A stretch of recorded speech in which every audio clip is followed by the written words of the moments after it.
Well, hello and welcome to another edition of 907 Sports, where it is all Alaska all the time. Hope y'all staying safe out there with these recent snow dumps. I know it brings some mixed feelings, but our outdoor enthusiasts very excited. The snow machiners tuning up the sleds if they haven't already. The sled dogs tuning up as well. We had our first organized mushing race of the season with the Alpine Creek excursion out near Cantwell, a 64-miler, so just a little warm-up as the season gets going. Plus, we had another high school cross-country ski race today as the snow was coming down, and after that recent warm weather, icing over, very good for the trails there. But here today, I'm taking you indoors inside the gyms, because if you listen very, very closely, you can hear those shoes squeaking and the nets swishing. The Hoopers are back in the gym. The high school basketball season tips off next week, and there's even a countdown on the ASAA.org website to March Madness Alaska. We're less than 100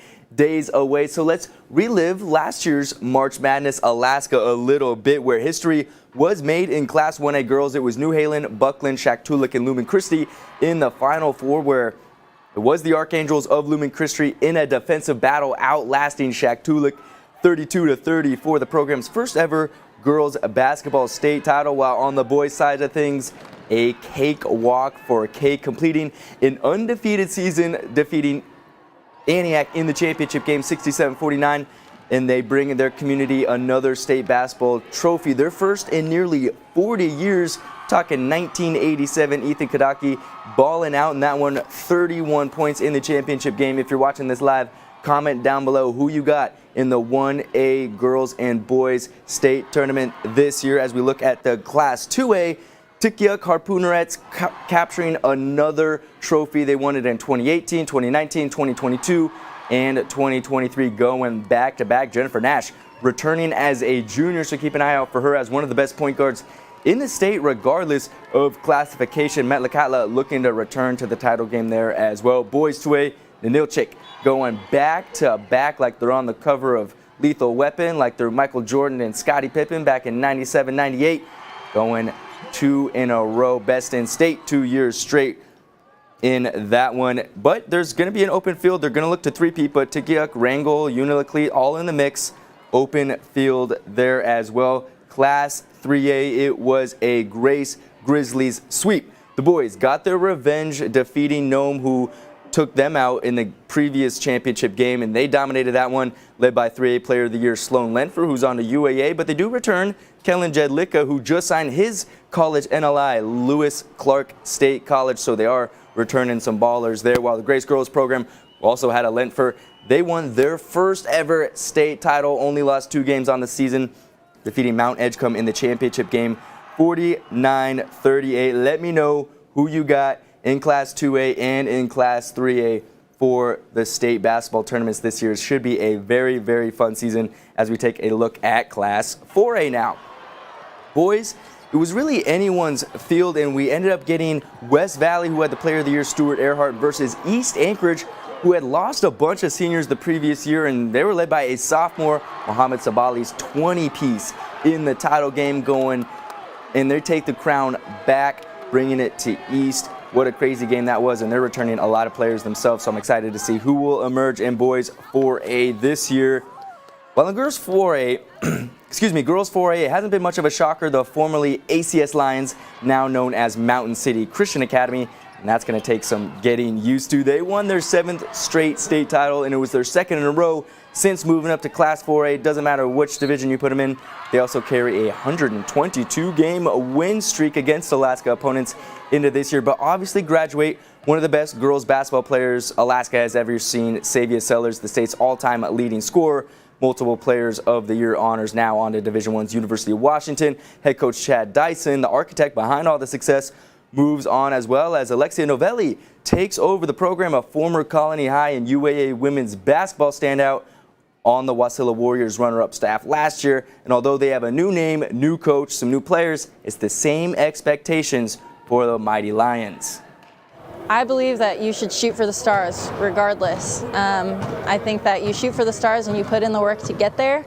I don't want to lower expectations. Our goal is a state championship and we'll do everything in our power to get there. This group of girls is one of the grittiest and hardworking groups of women that I have worked with. I think Alaska women's basketball has definitely been tough. It's picked up a lot over the past couple decades through coaching and the players. We've had a lot of great culture around girls basketball, but this team is chippy and they will live in the gym. If you unlock it, they will be there. So I really appreciate their work ethic and their willingness to get better.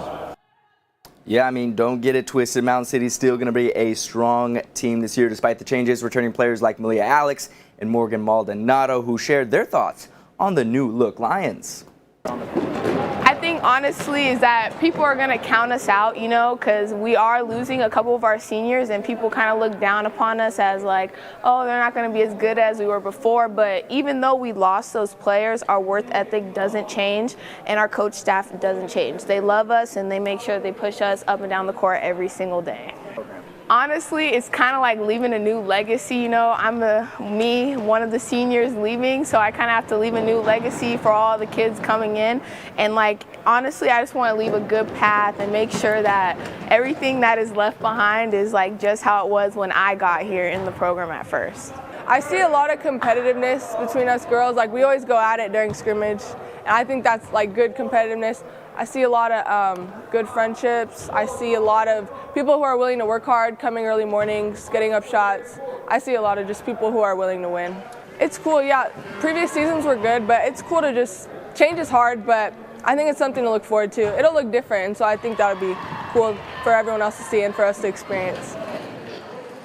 Going to be a lot of talent in Class 4A girls basketball. We could see a rematch of previous state title games between the Lions and the Wasilla Warriors. 6'4" standout Layla Hayes getting Division I offers from all over the country for good reason. Former athlete of the week of ours, and you could check out her feature on our website. Clip of me trying to guard her in the post. You definitely don't want to go to alaskasnewssource.com and look that one up. As the first official high school varsity basketball game in Alaska will take place on Wednesday, December 13th in Anchorage at Service High School as part of the 44th annual Service tip-off here in Anchorage. Definitely looking forward to that one. We got Kodiak and the host Cougars at 2:30 p.m. in a 10-team tournament, also featuring Houston, Tikiook, Mountain City, Thunder Mountain, I should say, Barrow, and 3 California teams, including the number 2 team from that state, Eleanor Roosevelt High School. They have a 6'4" guard by the name of Braden Burries, one of the top-ranked guards in the nation, with some offers from some blue blood schools you may have heard of, like Duke, UCLA, Kansas.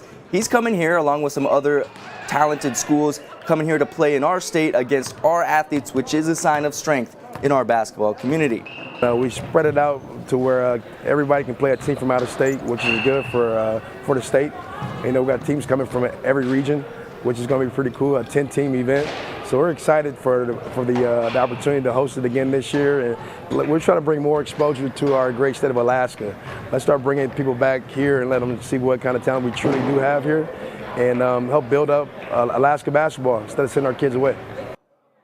And the Service Tip-Off is one of 3 basketball tournaments happening around this state this upcoming weekend to get the season underway. We also got the Doc Larson Ramball Classic in Wasilla and the Grace Grizzly Classic here in Anchorage. Just take a look at all of the tournaments happening. This is just like 2/3 of them, just till the end of January from all corners of the state. Should be a very fun and exciting high school basketball season all around the state. And of course, we'll have you covered from 907 Sports to alaskasnewssource.com to the broadcast, all up until March Madness Alaska 2024. And I highly encourage you guys to reach out to me and the sports department. The best way to do that is sports@ktu.com via email. I'm also on Twitter. Just search Jordan Rodenberger and should be able to find me. But as far as final scores, storylines, video highlights from this upcoming high school basketball season, please reach out, sports@ktu.com. It's a huge state. We have so many talented athletes. We can't be everywhere all at once, but with your help, we can do our best to highlight as many athletes and as many teams as we can throughout this high school basketball season, which is gearing up as we got tip-off next week around the state. Highly, highly looking forward to it. As I appreciate y'all tuning in, that's going to do it for this edition of 907 Sports. And you better believe I hope to catch you next time. Shout out to Excalibur Sports in the 5th Avenue Mall. Go check them out for your holiday shopping this season. I know there's a sports fan in your life. If you're not one of them already, go to Excalibur Sports, 5th Avenue Mall. Hook them up with a jersey, hat, mug, memorabilia, something like that. But anyways, I appreciate y'all tuning in. I'll catch you next time.